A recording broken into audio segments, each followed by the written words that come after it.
Hello, everyone. Welcome back.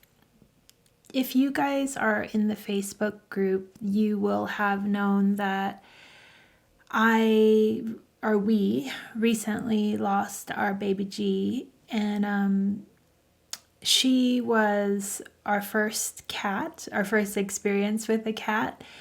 She came to us in our old house. She just showed up on our doorstep one day, and she was a feral cat that the city had already collected and fixed and clipped her ear and put her back out on the street. And so when she got to us, although she was small, she was terrified of the world and terrified of everything and everyone. And however, she came to our door and we started just giving her some food so that she would at least have food. And over those couple of days, we were able to get her inside, even with the dogs.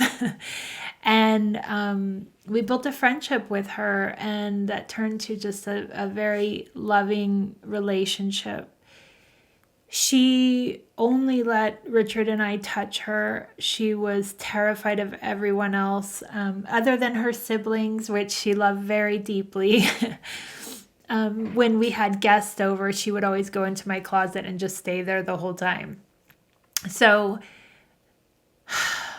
this episode, I'm going to explore why our fur babies come into our lives and the spiritual meaning behind them, and also why they leave too soon sometimes, or even if they've had a long life, why do they leave? This question or this exploration came from one of you who asked the question, because there are many people losing their animals right now. Is our light and the work that we use, or the light that we use in our work, too much for our animals? So right off the bat, I'm going to say no. That's a negative on that one. But I did go much deeper into this partnership, and I would like to explore it with you guys. So first, the message that I got is that, as with everything in the matrix, when our energies aren't in alignment anymore, they separate. So we can have animals that are with us for the long term, and the way that looks, it's like this arc, this journey that they're here for us with, or for. Where then we also will have animals that come in for very specific reasons that will stay only for short periods of time. But if the animal is here with our energy and with us, it has nothing to do with them leaving because of our ascension. If anything, they are supporting the ascension and actually are part, in some cases, of our fractals. So they are here for that journey. But in the life of an animal, it is a two-dimensional being, and it doesn't have the longevity that these current vessel suits have. So it can move up in vibration and support our rise with us until it gets to the point where it's ready to take an exit point. Now, I don't know, I don't want to say interestingly, but yes, interestingly, the exit points of our animals are always synchronistic with what's happening in our own development. If you think about dimensions like this, the second dimension of animals, and I would say fur babies, but that can be anything, can be wings or feathers and fish, and any kind of baby that you consider your baby, your animal friend, is in the second dimension, and every dimension supports the one above it. So second dimension is literally here for our growth. Although they are also on their own growth path and have their own missions, they are here to support us. Just like we have so much galactic and higher dimensional support in this plane, it's because we build on each other. So if they don't support us, right, we're not able to move the evolution of dimensions forward. So the same goes for the animal kingdom. They, especially our domesticated animals, they are here to help us in the deepest ways possible. I like, if you think about people that are too terrified to be around other people. They have animals to support their journey in this lifetime, and that in a lot of cases becomes the anchor that helps them move forward and not leave this plane. So when we look at, we feel like we're taking care of them and they're our babies. Their whole mission is for us and the support of us during pivotal points in the journey. And excuse me, I wrote down, we think that we are taking care of them and they live their entire experience for us. Their devotion to us and our well-being is so vast. Sometimes we need to let go and trust the unknown. Trust the unknown. The higher our frequency moves up, we understand, and instead of mourning, we celebrate the partnership and the contract as complete. Now, that's a very wide perspective, and it's really a hard one to hold when you're grieving. But it's been 2 weeks since my G left today. And I'm only just, I don't want to say understanding, because the mind can't understand any of this, but I was only able to fully open myself to feel why she came and why she left us, and also what coincided with the experience and the synchronicities that brought it about. And I want to go through this process with you because I feel like the deeper understanding that we can move through this grieving process, the wider our perspective grows, and so that we don't get stuck on the mourning of the beautiful soul that has passed. Before I move forward, I would like to say that if you are currently experiencing this, my heart is wide open to you. And I also want to say the tools that I've used to help me get through this is the day that she went missing, I created an altar for her. I knew that she was gone, but I wanted to hold space for her in my heart until we were able to get past this devastation. And what that looks like physically is that I added her to my altar. I created a candle with her I had a few colors for her, but one of her colors is on my altar. Her picture, of course, I have every element present. And every day that I light that candle, I ask her to come in and be present with me so that I can understand the bigger picture of what happened. I also knew from the beginning the importance of letting that move through me. And again, if you're on the Facebook group, you would have seen that I posted a picture of me grieving that day. I also remember that after I cried the entire day, Richard came home from work and he was still in the denial mode. And, we walked the whole property just in case. It's hard. It's so hard. But at the end of that day, we were in our room and I said, babe, you have to let go. You have to cry. You have to let it go. And finally he broke down. And it's only through that breakdown that allows the energy to move and open. So, we're still in the process, but the grieving is part of the process. And on the other side of it, it's the gratitude and the understanding. And I want to talk with you guys about that today.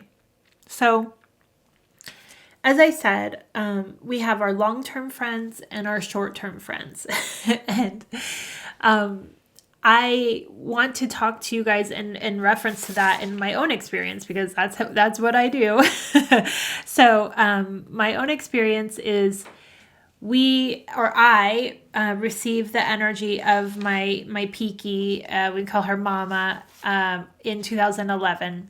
And she came in as a long-term friend. now when I go back and I do the numerology on the date she arrived, she's a 7, and that energy is a spiritual connection.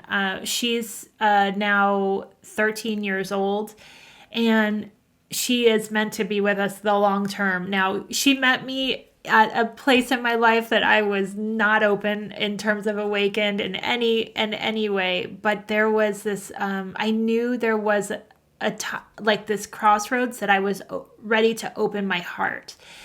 And within that year, let's see, no, I got her on January 20th of that year. And by the end of the year in December was when Richard and I started talking. And then we met on New Year's Eve 2011/12.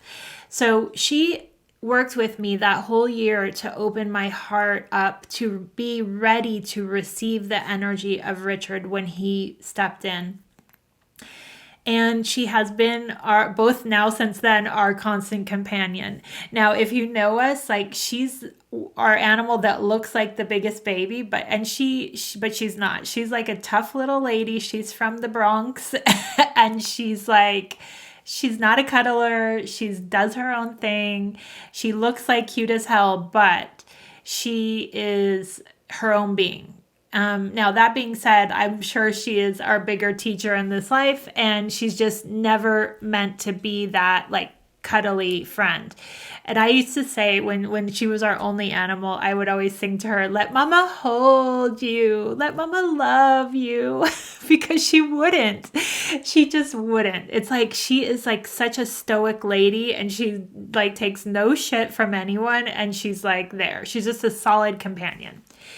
So, we moved cross country with her. And when we moved into our first house, Richard started, working at a vet clinic there. And he one night brought home Iggy was this little being that had been a pet store dog. And the hospital that he worked for had a relationship with this pet store that they, whatever issues that those dogs had, they went to their hospital. Well, Iggy showed up with lung issues and pneumonia, and so he ended up living in the hospital for months. And by the end of all of his treatments, because they would not pay extra to do the testing to find out exactly what type of medication was needed, Iggy was not a animal that they could sell.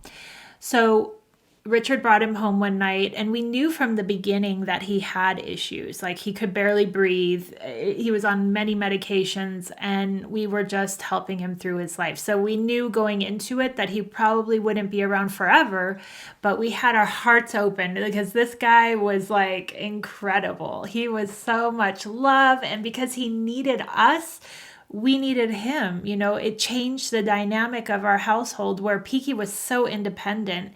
Iggy was the complete opposite. He was like all the time and just wanted to be held. He loved licking us. Like he was a slow licker.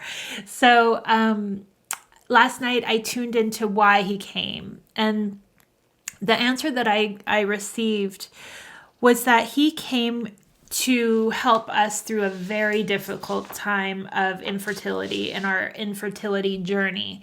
He showed up at the same time that we were opening ourselves to become parents, but knew we were struggling and weren't able to do that on our own. During that period, Richard and I were at odds with what each of us wanted. I believed that I was here to be a mother, and that was my end goal, and I couldn't imagine life without that. Richard had always been this person that if it's meant to be, it will be. And he didn't have he wasn't putting any pressure on it, where I was like, at that point, I think 36. And I was like, no, now is the time. And this is we got to move this train forward. So Iggy arrived as we were just opening the door to infertility and the help that we received that way.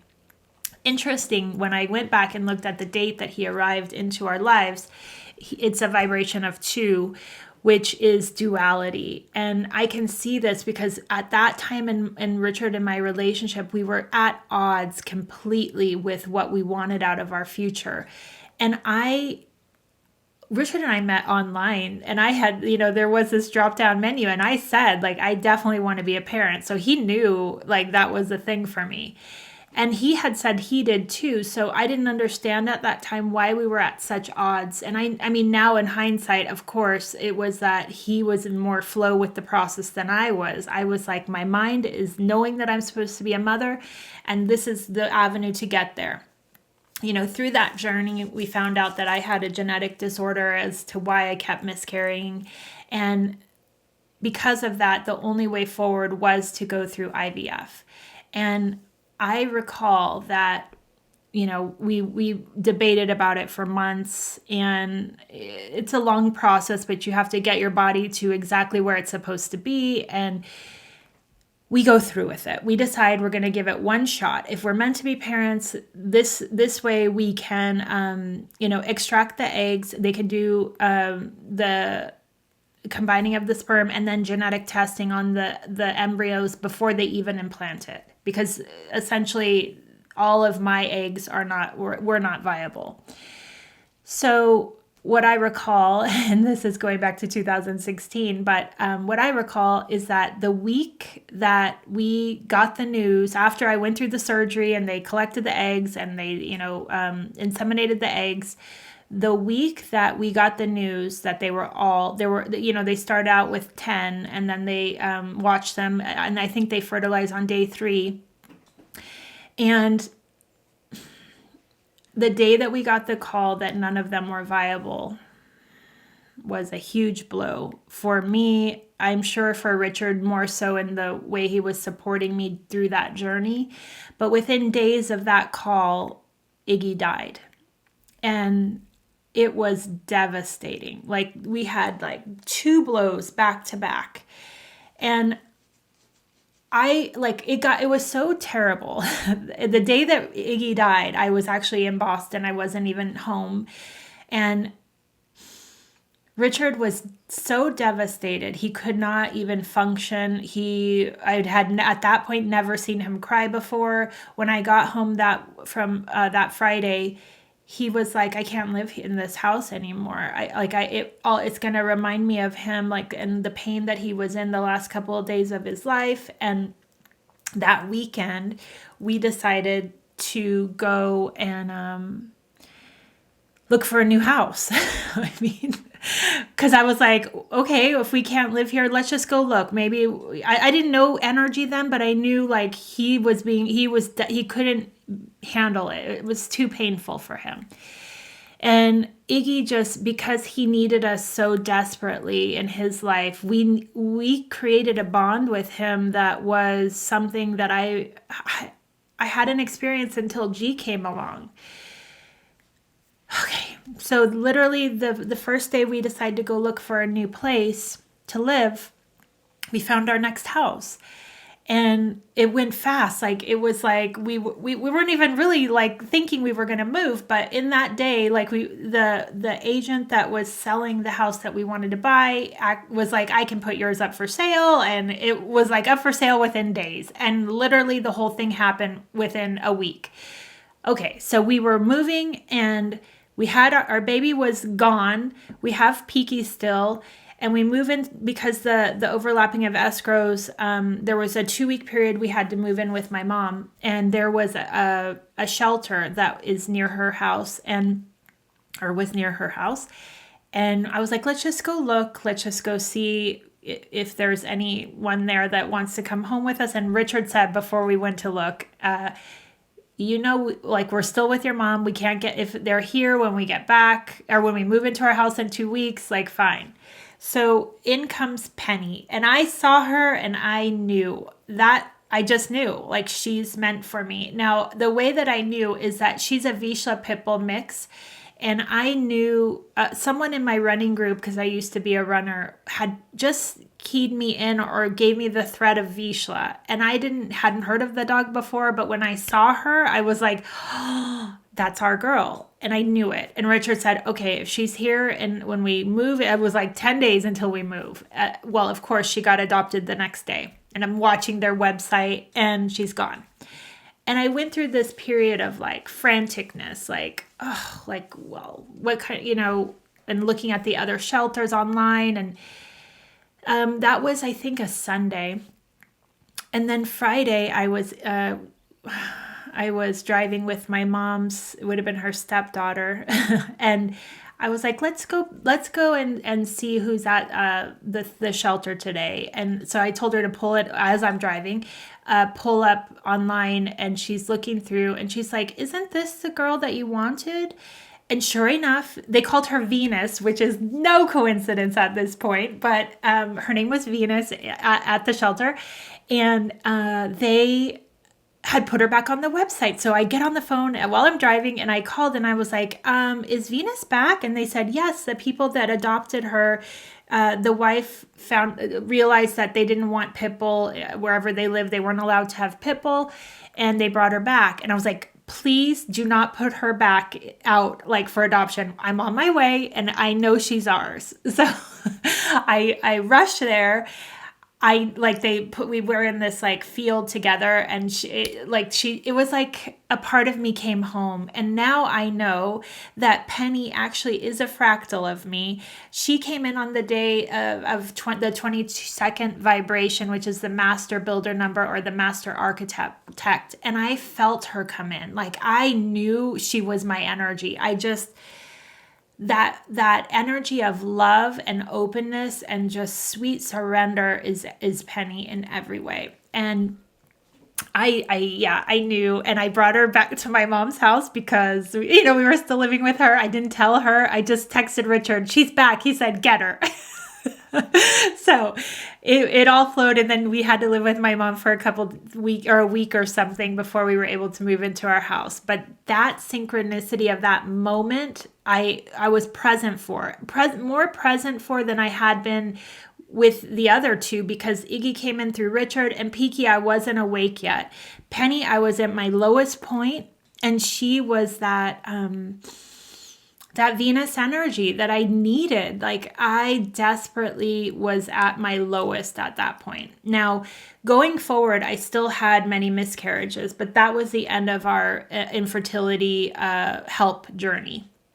So we just had Peaky and Penny for years. And then in 2021 is when G came in. And G came in through the vibration of 3, which is the catalytic vibration. It moves others without changing itself. And what I know now is that G arrived for us as the support for our growth as a couple. So we have Peaky, who's like the solid energy.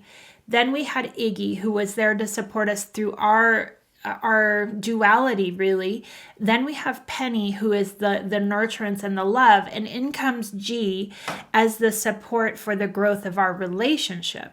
Now, this is all new to me. I only found out this yesterday by tapping into it, and she came to solidify us, to bring us in this new vibration, because at the time G came in 2021, I was already awakened. But remember, Richard is not on the same path as me. So it was like she was this, again, like the same energy of Iggy, where she needed us, but in a totally different way. But she needed us and was terrified of everyone else. So there was this bond that was created through the love that we were able to support her with. And Richard and I mean, he asked me to marry him within 6 months of her arriving. Now, that wasn't on the trajectory of our relationship at all from both sides. It was like all of a sudden it just came together. And now I know it was through her. Like she was the one that and I know, like she would tell me she didn't want anyone else touching her because she didn't want anyone else's energy on her. She was like very adamant, like nobody else got to touch that girl. And so then I did some digging and tried to figure out, okay, if she arrived to help support our growth as a couple, what happened that made her ready to leave? So on this year, on July 14th, Richard had his opening when on our trip to Mount Shasta and our experience with the tour that we went on with Dan. Richard, and I'm not sure if I share this, I'm pretty sure I did. He had this opening of understanding that he is here to fully support me and this mission. Now, that realization, now he's been on the path, like he's, been picking up the threads and understanding, and, obviously we're 4 years into this and he has been that. But his mind, there was a part of his mind that was still holding back of, eventually we need to be equals again.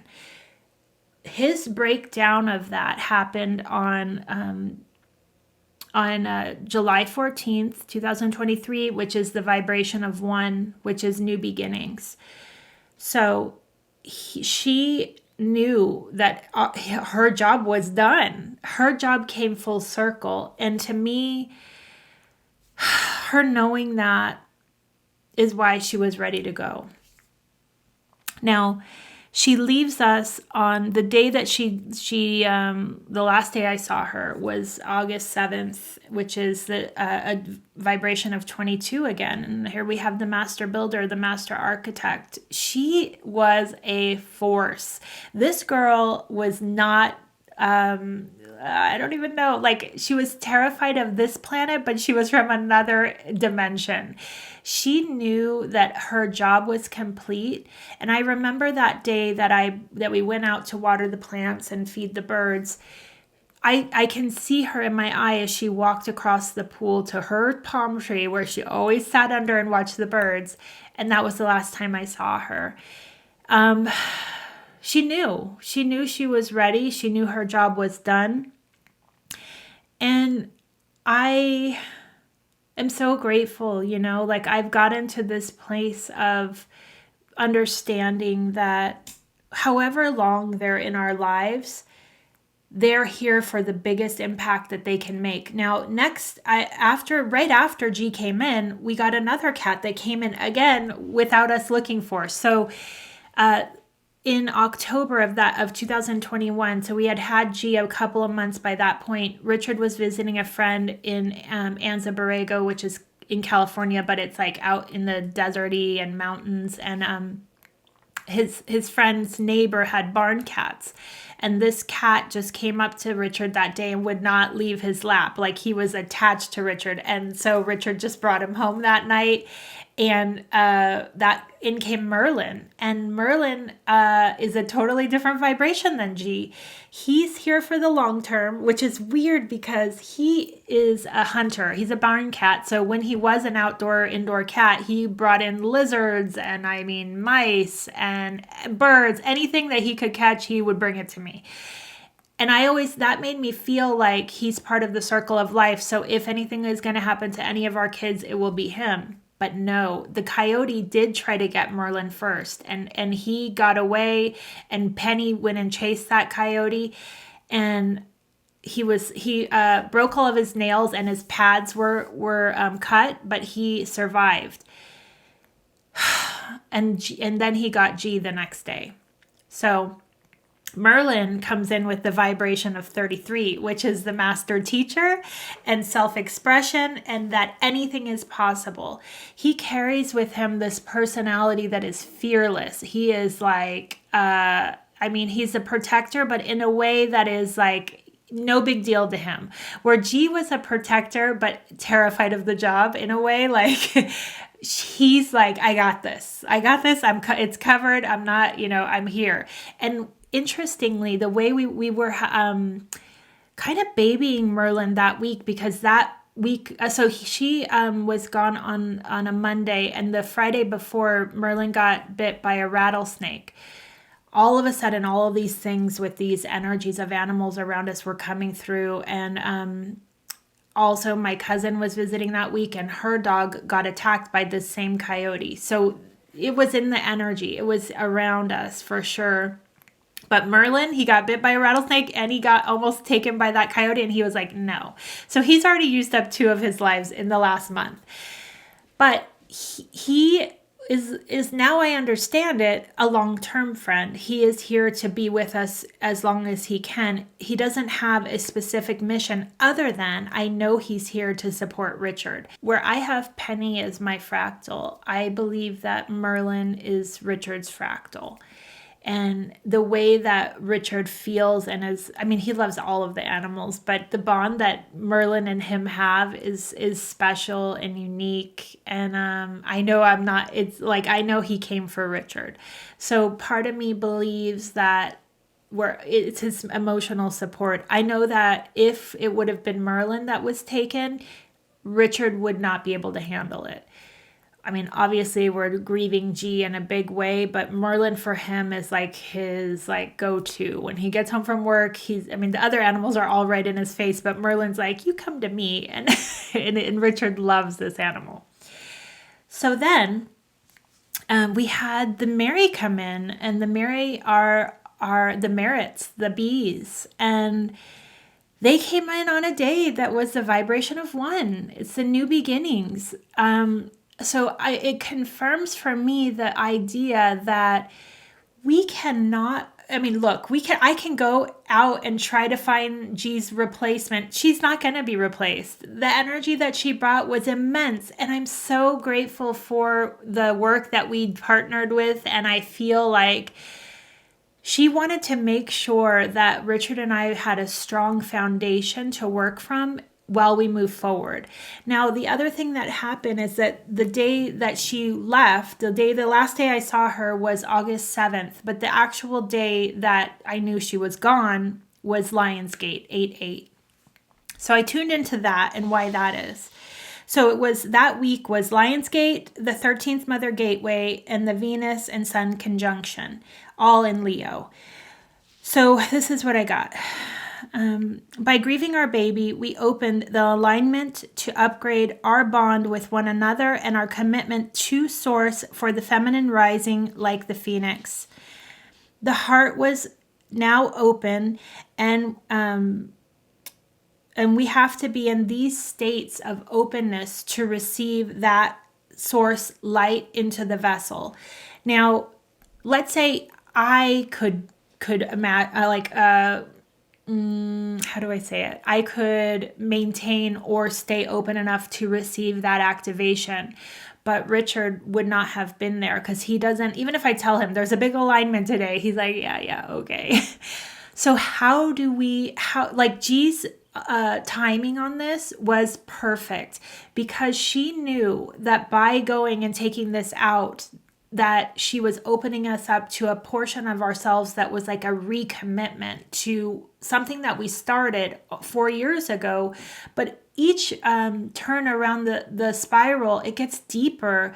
It's like you have to get clear on your mission. You have to be like undying in your devotion. Now, me to Source, Richard to me, if I explain to him this in a bigger way, he'll be like, okay, I can kind of understand. But instead of for him, it comes through the vibration of me. And I would say that that's what he can handle in this life. This is what he's conscious about. So for him to have that opening in Shasta where he is able to now see his mission here is to support this growth of opening for me. And no matter where it leads, neither of us know where that's leading, and that doesn't matter. But to have that unity with each other, that's the growth that needed to happen. And by her leaving on this day, breaking us open to receive that upgrade, because each one of these alignments, and that one was an extremely strong alignment for all feminine energies on this planet. But if you think about it, the masculine carries that feminine with them too. But how do we let them break it open to receive it? Most men, and Richard is so much in his head that for him to take the time to flow in ritual with that alignment wouldn't have been something that he would have done. Us as a group, we were able to celebrate it together on the new moon and really fully embody.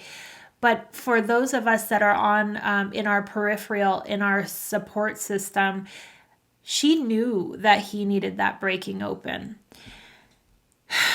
So at this point, I believe that whether you have a long-term friend that's been with you for 15 years, and two of my very closest friends recently lost their best friends that had been with them for 15 years.